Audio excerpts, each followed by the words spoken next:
Hi there. In this module, we're going to specifically zoom in on the best practices that support team-based negotiations. Now, it's a fact of life that when you're dealing with complex negotiations where you have multiple stakeholders, multiple issues, and often a very high monetary and strategic value associated with these kind of transactions, that you need a number of team members to be able to successfully navigate your way to a deal. Of course, we know that the more people that you bring to the negotiation table, of course, the more opportunity there is for things to kind of go south.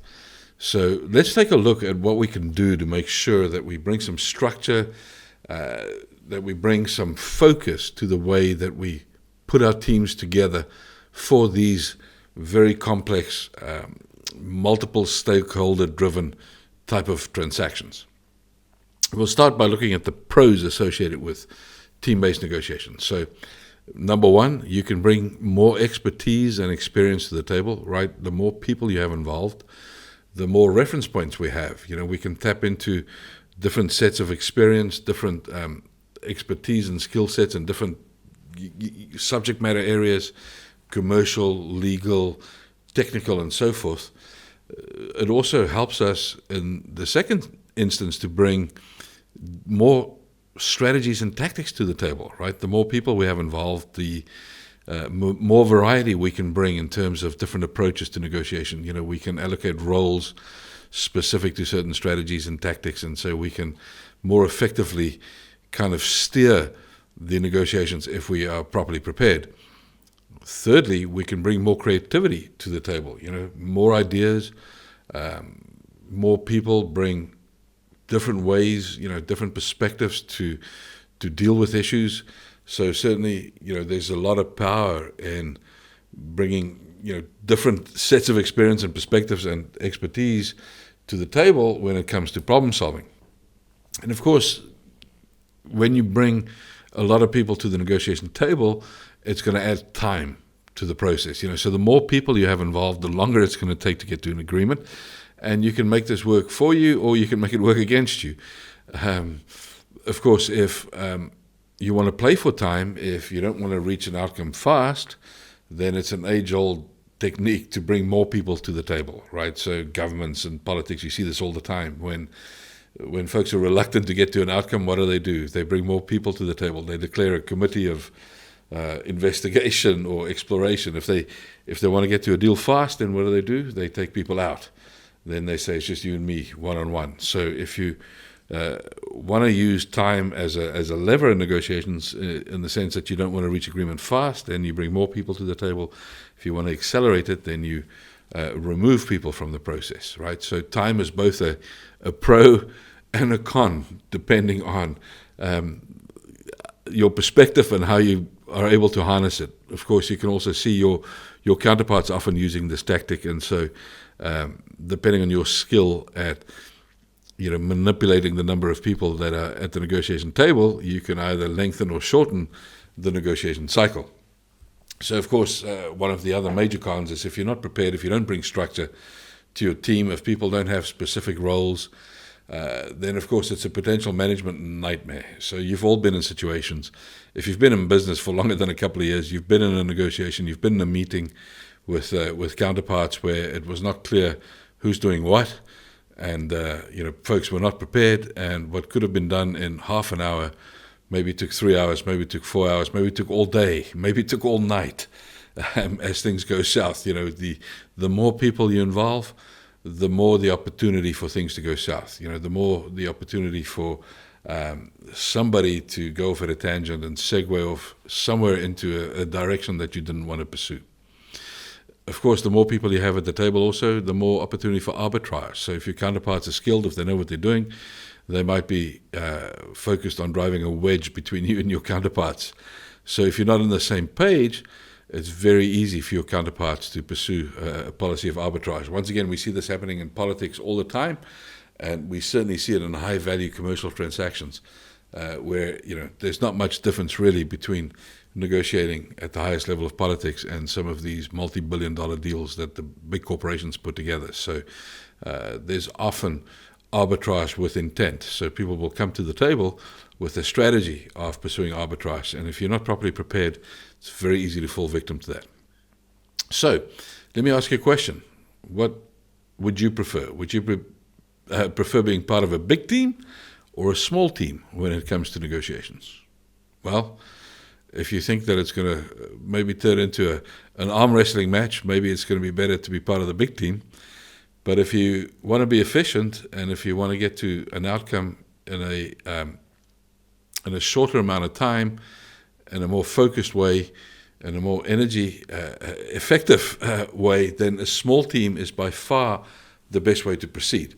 As a matter of fact, it's been my experience that if you're in a small team and you're up against a big team here, it's very easy, if you're very well prepared, to hold your own.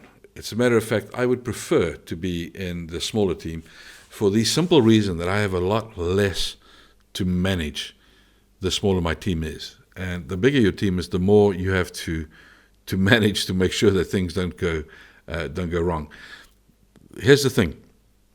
One of the research studies that we've been doing over the past 17 years has shown us that most people are woefully underprepared when it comes to negotiation, right? So most people don't invest the time that they need to. We would normally say you need to prepare in a ratio of at least 1-to-1. So 1 hour's preparation for 1 hour's negotiation, or expected duration for the negotiation, right? So when it comes to team-based negotiations, the chances of your opposing team, your counterparts being underprepared is significantly more than it is in a one-to-one situation, for the simple reason that people find it difficult to allocate time and invest, the specific preparation that they need to make sure that they talk not only about the objectives for the negotiation, but also the how. Who's going to be playing what role, who should be in the team, who shouldn't be in the team, who's going to say what, when.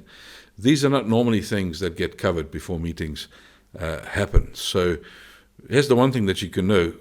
You really have an opportunity. If you see that your counterpart is going to bring a big team to a negotiation, your chances for being successful is significantly enhanced if you will make sure that you are prepared. I mean, this is the case generally, but specifically when you think or when you see that your counterpart's turning up with a big team, if you're properly prepared, you can literally be handed the advantage in that negotiation, because the odds are significantly increased that your counterparts are going to be underprepared, and it's going to provide you with the opportunity to really get the edge.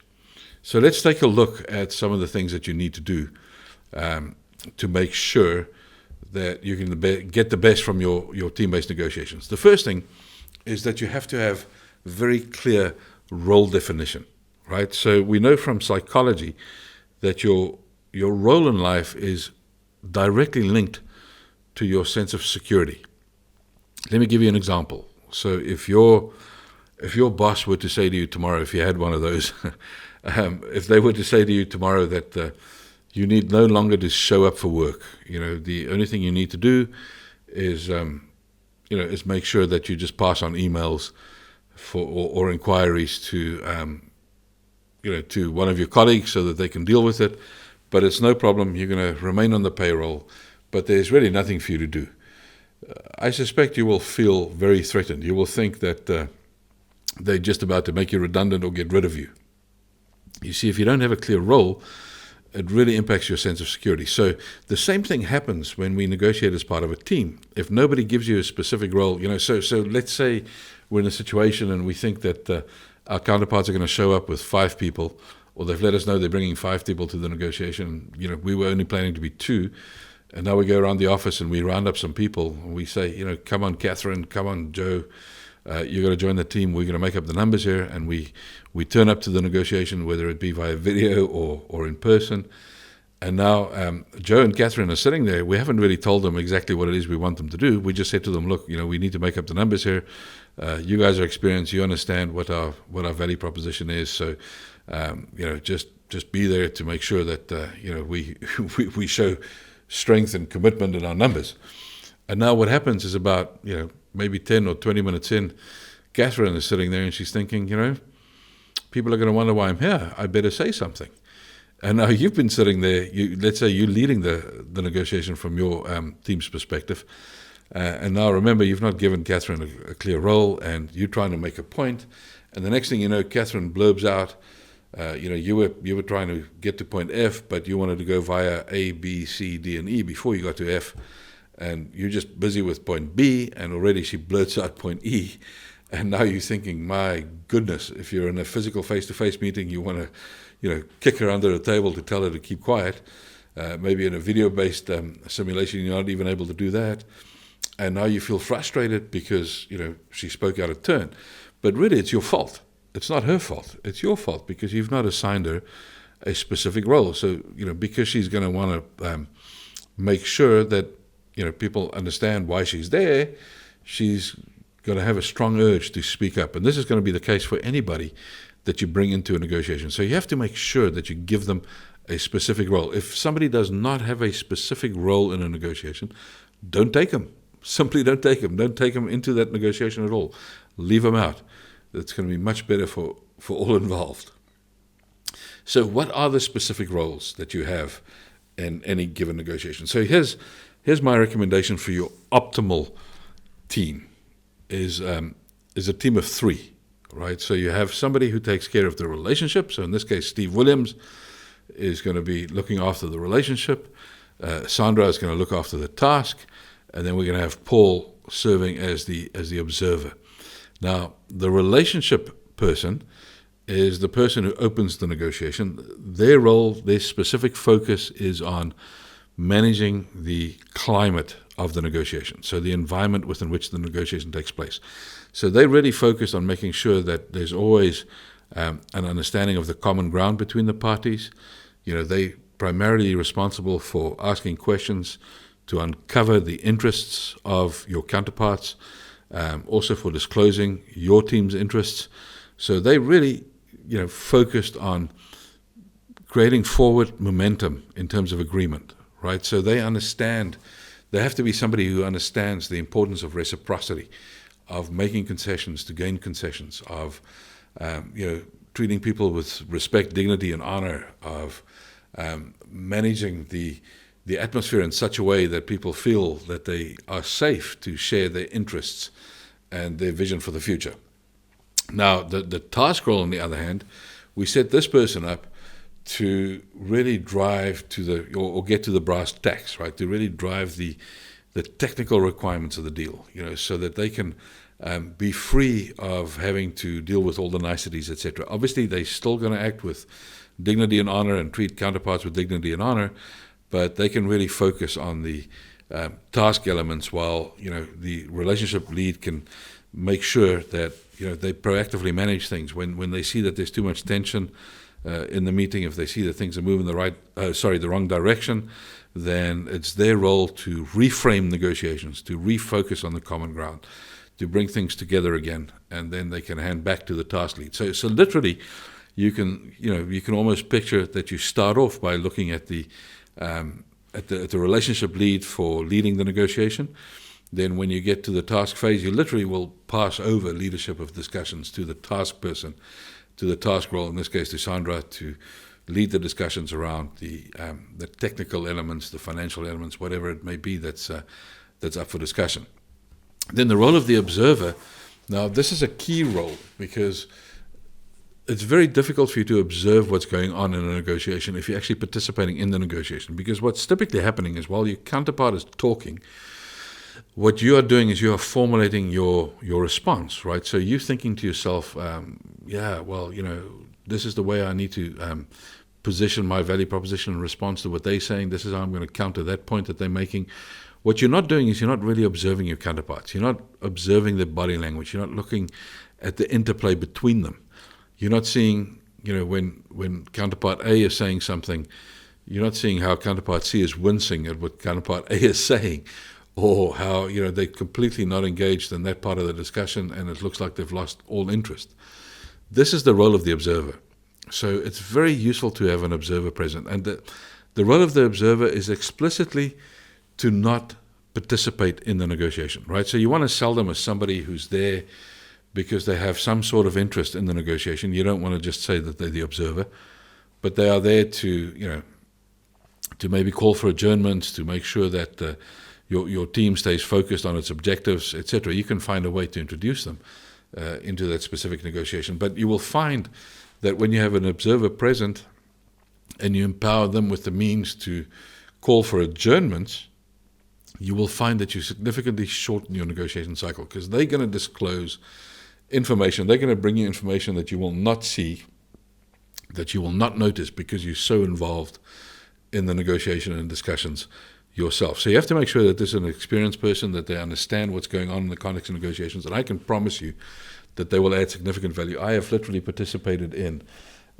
hundreds of negotiations as an observer, and I can't think of a single occasion when it has not been useful, where it's not brought perspective to our team as a result of having somebody just, bringing a perspective without being involved in the discussion. And, oftentimes this observer will also, of course, notice the interplay between members in our own team with a view to bringing more efficiency to that, But the kind of things that they will often identify, they'll say, well, you know what, I've seen a couple of the team members, our counterparts team members in the legal department, I could see they're really nervous about this point. So, maybe we need to reframe that point so that, it makes them feel more at ease. I've seen the guys on the technical side, they really appear to be very keen on our solution, but I can see that the procurement guys are not. These are all the kind of things that you can pick up as an observer and not being a participant in the actual negotiation. Now, the case might also be that you require lots of backup skills, right? That you need some additional expertise at the negotiation table. Maybe guys, as part of the project team, or technical environment, or legal environment. Now, you want to bring these guys to the negotiation almost in your mind as being in a second row, one row removed from the figurative negotiation table, or in some cases the physical negotiation table, right? And so in reality, in business, they will not sit in the second row. In political negotiations, they physically put them in the second row. But in business negotiations, that's not the custom, unless you have really big teams, in which case I've seen it happen a couple of times. But the way you introduce them, and this is up to the relationship lead, is you introduce them as the supporting cast, if you will. So you will say, look, today, if I use the names on the screen, I'm Steve. I'm here to lead discussions, making sure that we move towards agreement at all stages. That we understand the interests that motivate both parties to this deal. Sandra here, she's bringing specific focus to the commercial elements of the deal, to the technical elements of the deal. Paul is here to make sure that our team functions as efficiently as possible, making sure that that we call for adjournments to make space for us to consider, from time to time, the best approach to move things forward. And then we have, also on our team here, Andrew, Rolf, April, Paul, and Cecil, and we've asked them to, not get engaged unless I bring them into the discussions to address any specific issues that might be raised during the task. So, if you wanted to address each of them, please direct your inquiry through me, because I will know which one of them to involve to address those specific issues. So you see, through doing that kind of introduction, that kind of framing, what I'm really doing is I'm preventing my counterpart from going directly to the support crew. And at the same time, I'm also making sure that I control the contributions of my support crew to the actual discussions, so that we don't lose focus, and so that I can continue to build my argument with purpose without being, sideswiped by somebody, maybe positioning something that they think is important, but might be contrary or outside of the scope of my focus for the discussion as having the ultimate responsibility for closing the deal. Right, so you can see that you need to think through the roles in a little more detail than might be evident at first when you consider your negotiation preparation. Most teams, most people, when they get together to negotiate for a team-based kind of exchange, spend so much time focusing on the quantitative, so on the deal objectives. What are the tolerances and the parameters for the deal, instead of how are we going to communicate? Who's going to be responsible for saying what, at what stages will be involved, which resources in the course of this negotiation. So all those things need consideration. And you will see, of course, in the negotiation preparation checklist, there's a specific section that deals with team-based negotiations, so that you can make sure that you give it due consideration before you get into any negotiation. I want to close off by talking about executive involvement in team-based negotiations, and it's been my experience that when executives get involved in negotiations, there's often a lack of preparation or briefing that takes place. Now, some of the pros associated with executive involvement in negotiations is that clearly it demonstrates the organization's commitment to the relationship. It brings experience and expertise. The executive team normally have a global view, so they see things from a different perspective. They've normally earned their stripes. Obviously, they've demonstrated their skill to get to the executive position that they're in. And then, lastly, of course, they have the ability to make decisions on the spot. So how does that compare to the cons of having executive involvement? So equally, they have a lack of a detailed perspective. This is why they have you. The executives, they don't necessarily do the detail of these transactions. They have people on their teams to take care of the details of individual transactions, because, of course, their time is spent on managing the enterprise, managing the division, managing the organization.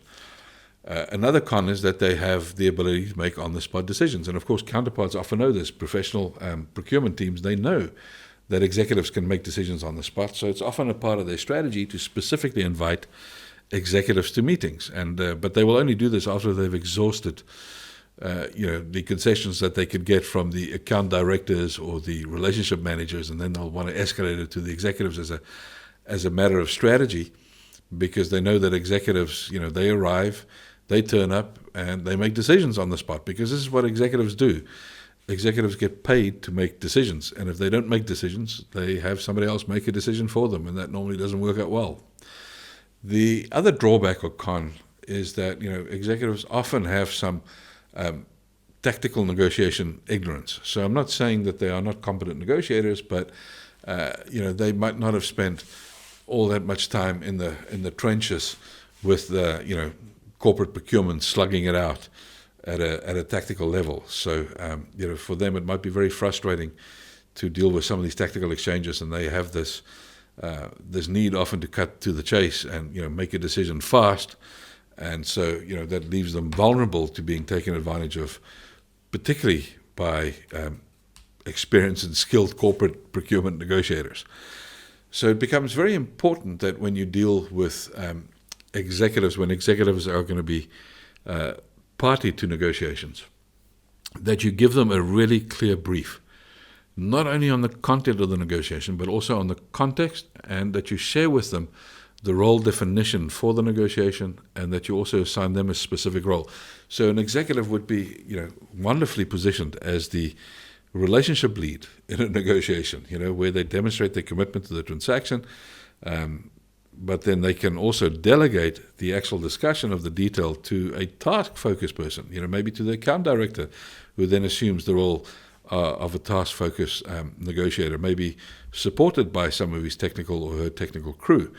And then, the executive can assume the role of making sure that there's decorum and that there's focus on common ground as things move forward through the negotiations.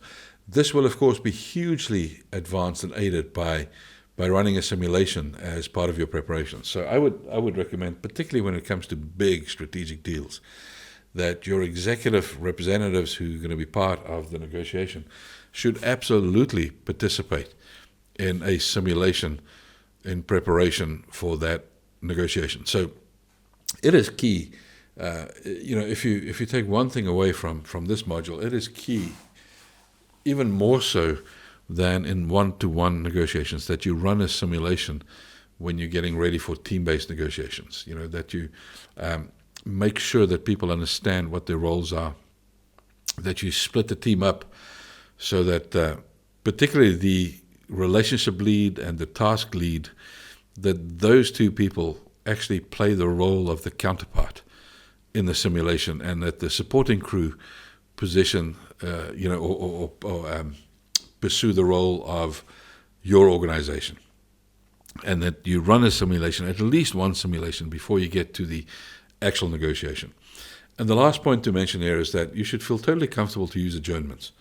If you introduce and frame it the right way, it's not a problem at all for people to allow you the space to discuss things offline, as long as you position it not as something secretive that's happening, but as something that is really going to help you to move toward reaching a decision a lot faster. So you might introduce adjournments into the negotiation in the beginning as you set things up by saying something like, look, obviously we have a few people in our team here today, and we want to make sure that we're as effective and as efficient as possible.